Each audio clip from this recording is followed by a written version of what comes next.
조합제 TV 시청자 여러분 안녕하십니까.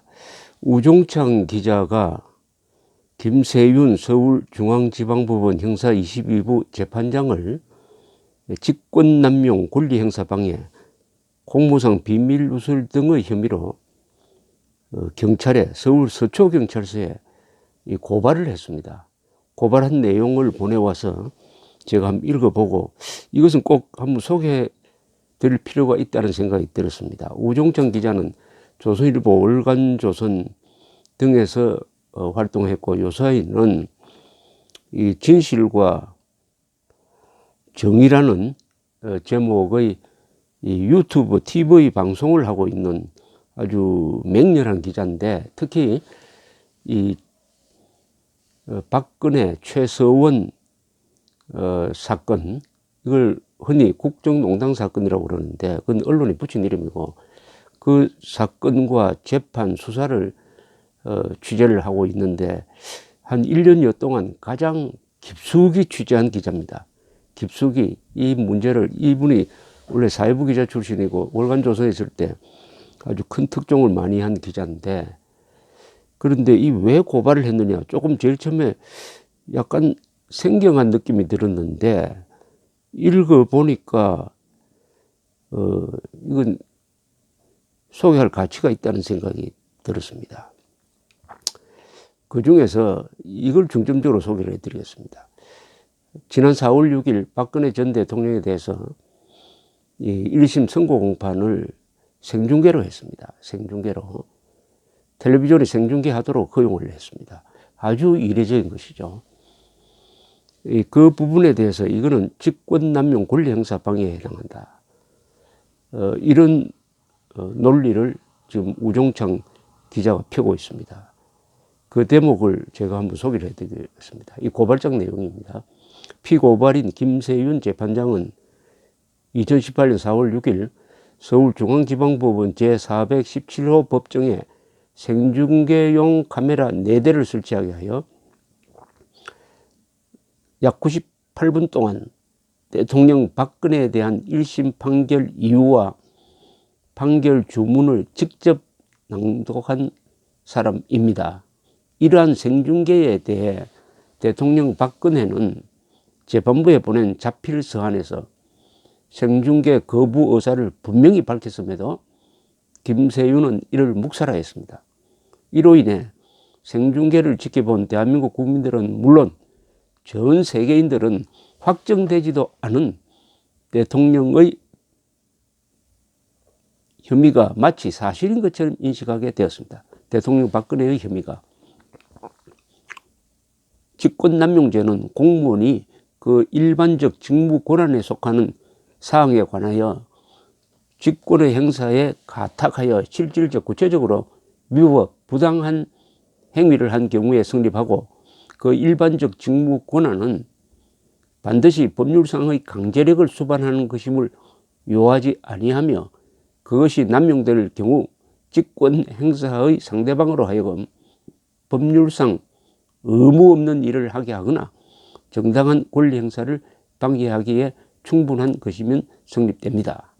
대법원 2004년 5월 27일 선고의 판결을 참조하라는 괄호에 주문이 있습니다. 이 우종창 씨의 고발장입니다. 그런데 김세윤의 자의적인 생중계 결정 행위는 그가 서울중앙지방법원 형사 22부 재판장이라는 권한을 남용하여 대통령 박근혜의 공정한 형사재판을 받을 권리를 명백히 방해하였을 뿐만 아니라 헌법에 보장된 무죄 추정의 원칙을 위반하였습니다. 헌법 제27조 제4항에는 형사 피고인은 유죄의 판결이 확정될 때까지는 무죄로 추정된다라고 명시되어 있습니다. 피고인 박근혜에 대한 재판은 이제 겨우 1심으로 2심과 3심의 판단이 남아 있습니다. 때문에 형이 확정되지 않는 박근혜는 헌법에 보장된 무죄 추정의 원칙에 따라 무죄임에도 재판장 김세윤의 독단적인 직권남용 행위로 인해 전 세계인이 지켜보는 가운데서 인격살인을 당하였습니다. 박근혜가 피고발인 김세윤의 독단적인 행위로 인하여 방해받은 권리는 이것뿐이 아닙니다.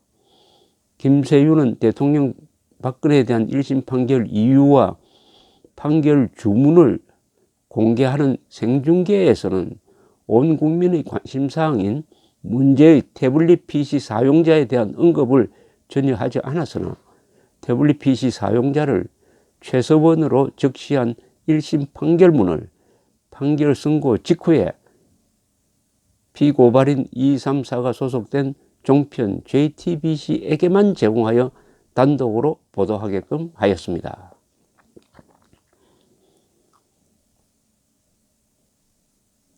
그동안 태블릿 PC 사용자로 지목되어 온 최서원 피고인의 변호인 측은 판결 선고 종료 후 판결문을 입수하기 위해 법원 출입기자단과 박근혜의 국선 변호인 측에 연락을 취했으나 그 누구도 판결문을 입수하지 못했다고 하였습니다. 이처럼 판결문을 입수하지 못하는 바람에 대통령 박근혜 본인은 물론이고 피고인 최서원마저도 JTBC의 일방적 보도에 대해 적기에 반론권을 행사할 기회를 상실하였습니다. 방송법 제91조 1항 및 정기간행물의 등록에 관한 법률 제16조 1항에는 신문, 방송 등 매스미디어에 의해 명예훼손을 당한 관계자는 해당 미디어에 반론을 게재하거나 방송하도록 요구할 수 있는 반론 보도 청구권을 규정해 놓았습니다. 그럼에도 김세윤이 판결문을 JTBC에게만 제공하고 JTBC 측에 일방적이고 기습적인 보도를 할 기회를 주는 바람에 대통령 박근혜와 최서원 피고인 측은 적기에 반론을 제기할 기회를 박탈당했습니다. 이 또한 김세윤이 판사의 직권을 남용하여 반론권 행사를 침해한 행위에 해당한다고 하겠습니다. 그리고 이 경우에는 공무상 비밀 누설 혐의도 적용되어야 한다, 이런 주장을 하고 있습니다. 공무원, 그러니까 판결문도 공무상 비밀에 해당한다. 그런데 왜 JTBC에만 김세윤 재판장이 그 판결문을 제공해서 보도하도록 함으로써 최서원, 박근혜 두 피고인이 명예를 회복하기 위한 조치를 취할 수 없도록 만들었느냐, 이 두 항목이 적용됐습니다. 읽어드린 것처럼 첫째는 왜 성중계를 했느냐입니다. 왜 성중계를 해가지고 징역 24년 플러스 벌금 180억 원, 그걸 못 낼 경우에는 3년을 더 살아야 됩니다. 그렇게 되면 박근혜 전 대통령 90을 넘어서 90을 넘은 나이에 3년 동안 강제 노역을 한 다음에 이라야 나올 수 있다, 이런 게 됩니다. 2심, 3심에서 깎이지 않으면은. 그 정도의 엄격한 선고를 할 것 같으면은 김세윤 재판장 또한 엄격한 법을 지켜야 한다. 그런데 생중계가 말이 되느냐? 왜냐?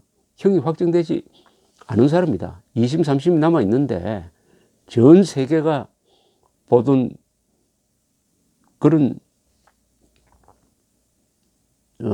재판을 해가지고 마치 죄인인 것처럼 확정짓는 세론을 통해서, 여론을 통해서 그런 행사를 한 것 아니냐. 이것은 명백한 직권남용이다. 판사로서, 재판장으로서도 할 수 없는 직권남용이다, 이런 이야기입니다. 그리고 판결문에는 이 말썽 많은 이 태블릿 PC를 증거로 최서원이 선글로 인정하고 증거로 채택했다는 내용이 있는데, 재판장이 생중계하는 과정에서 읽은 그 판결 선고문에는 그 내용이 빠져 있는데, 선고가 끝나자마자 1시간도 지나지 않아서 JTBC가 그 판결문에 있는 태블릿 PC를 증거 능력 있다라고 인정한 그 부분을 부각시켜서 보도를 했다. 어떻게 JTBC에만 그 판결문 전문이 전대를 데려왔느냐, 이것은 김세윤 재판장이 준 것 아니냐, 준 것으로 본다. 그리고 이것은 명백히 이 공무상의 비밀을 누설한 경우에 해당한다. 판결문은 법원에 등록한 이후에만 공개되도록 되어 있는데, 등록되기 전에 빠져나간 것, 이것도 고발의 사유로 삼았습니다. 저는 여기에 관심이 있습니다. 생중계한 게 이게 과연 정당한 거냐? 생중계를 왜 했느냐? 국민적 알 권리를 충족시킨다 라고 했는데, 국민적 알 권리? 그건 국민적으로 모를 권리도 있는 거 아닙니까? 그런 거 난 보기 싫다. 그런 재판 과정 보기 싫다. 그런 권리도 있는 거 아닐까요? 알 권리만 있습니까?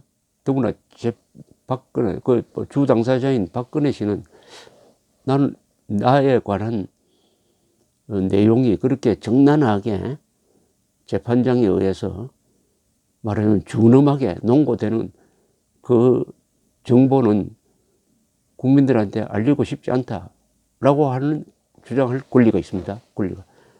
알 권리와 박근혜 전 대통령이 나는 생중계를 원하지 않는다.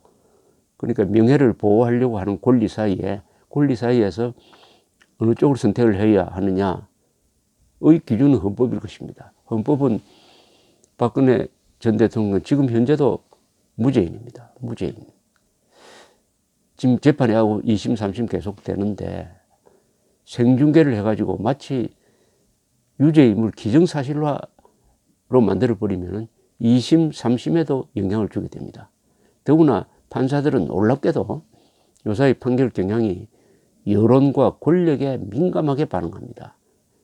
법과 양심에 따라서 판결하도록 헌법에서 명령하고 있음에도 불구하고 그런 경향이 나타나는데, 그 좋은 예가 김세윤 재판장이 박근혜 전 대통령에게 징역 24년을 선고한 겁니다. 24년 플러스 알파. 어떻게 사람을 죽이지도 않았는데도 또 뇌물 단 한 푼도 직접 받은 뇌물이 없고, 뇌물이라고 규정한 그 돈은 대부분이 다 공익재단에 좀 잠겨져 있는데도 박근혜 전 대통령 손에 지금 뇌물이라고 규정된 그 돈 중에 단 한 푼도 들어와 있지 않는데도 어떻게 징역 24년, 그것도 66세 되는 할머니죠, 사실은. 할머니한테 징역 24년을 선고할 수 있느냐. 그것도 모자라 가지고 180억 원의 벌금 물 수가 없습니다. 박근혜 전 대통령 180억 원 없어요. 그럼 몸으로 때워야 합니다. 징역 3년 노역장. 그쯤 되면 나이가 90이니까 90 할머니로 하여금 노역을 해가지고 3년을 더 때워라. 그럼 27년 살고 나옵니다. 그런 선고를 하는 분 같으면은 과연 헌법 존중, 인간 존중의 신념이 있는 분이냐 의심이 듭니다. 저는 의심이 드는데, 거기 플러스 해가지고 이걸 생중계하도록 했다. 생중계하도록 했다. 여기에 정의가 있느냐? 개인의 인권이 여기에 있느냐? 균형이 있느냐? 공정성이 있느냐를 묻게 되는데, 이 맹렬한 기자, 우종창 기자가 그것을 사법적 판단을 한번 받아보겠다 하는 차원에서 검찰도 아니고 서초경찰서에 고발장을 냈습니다. 어떤 수사가 나올지 자못 궁금합니다. 감사합니다.